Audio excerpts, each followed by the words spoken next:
Situées dans l'estuaire de la Loire, les réserves du Massereau et du Migron font l'objet de nombreuses études et suivis scientifiques. L'Office national de la chasse et de la faune sauvage est à l'origine d'un programme de bagage et de marquage nasal sur la sarcelle d'hiver, une espèce très présente sur les réserves. Ces études permettent notamment d'obtenir des informations sur leur répartition, leur déplacement et sur le taux de survie de l'espèce. La réserve du Massereau, c'est une réserve qui a été créée en 1973 par les chasseurs à l'origine. Si cette réserve a été créée, c'est par rapport à l'espèce emblématique qui est la sarcelle d'hiver. Il faut savoir que cette réserve, à l'époque, accueillait jusqu'à 7000, 8000, voire plus d'oiseaux chaque hiver.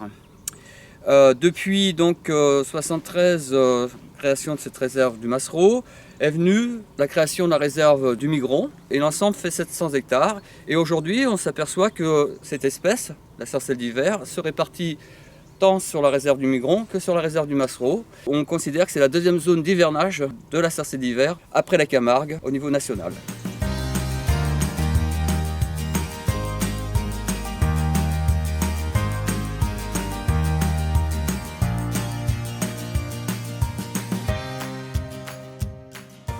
Donc la saison de bagage commence là pour nous sur la réserve du Massereau.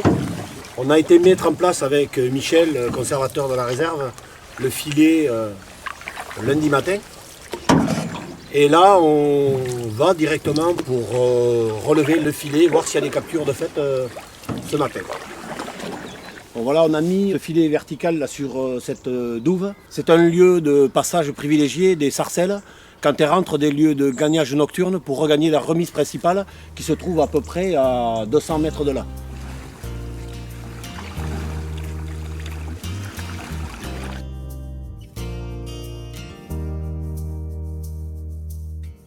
Donc la première des choses que l'on fait lorsqu'on a un oiseau en main, c'est lui poser la bague muséum qui est fournie par le Centre de recherche en biologie et de population d'oiseaux, CRBPO.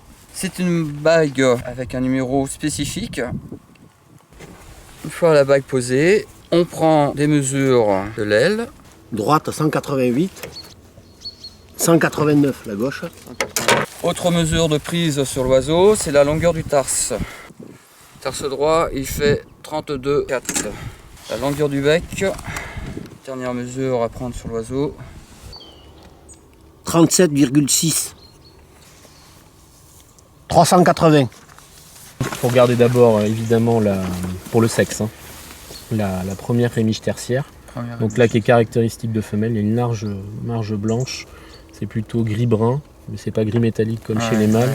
Et la bande noire est assez terne. Plus de ça, sur les petits témoins de couverture, il y a des liserés blancs, ce qu'il n'y a pas chez le mâle. Après on regarde les grandes couvertures tertiaires. Donc là, c'est pour moi caractéristique d'une femelle adulte. Adulte. Donc c'est assez large, c'est arrondi. Oui, d'accord. Et après tu as les rectrices aussi. Voilà. Voilà, pour moi, elles sont très belles. Elles sont, voilà. Donc magnifique. elle a fini sa mue, quoi. Voilà. Presque. Presque. Donc ce serait une adulte. Donc en complément pour un oiseau sur deux de la bague muséum, on pose une marque nasale. Donc c'est une marque de couleur sur laquelle est inscrite des lettres. Poser cette marque permet d'identifier les oiseaux à distance et donc d'avoir des informations sur l'évolution et la répartition spatiale au cours de l'hivernage des sarcelles d'hiver chez nous.